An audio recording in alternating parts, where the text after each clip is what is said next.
Oh itu Tuhan. Jadi anak stay tanggal 22 ni.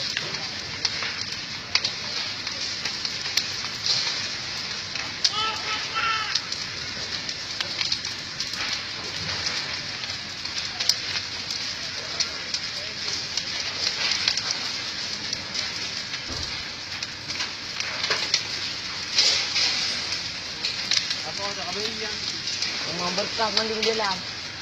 berkah malang dia dan ni rangkas.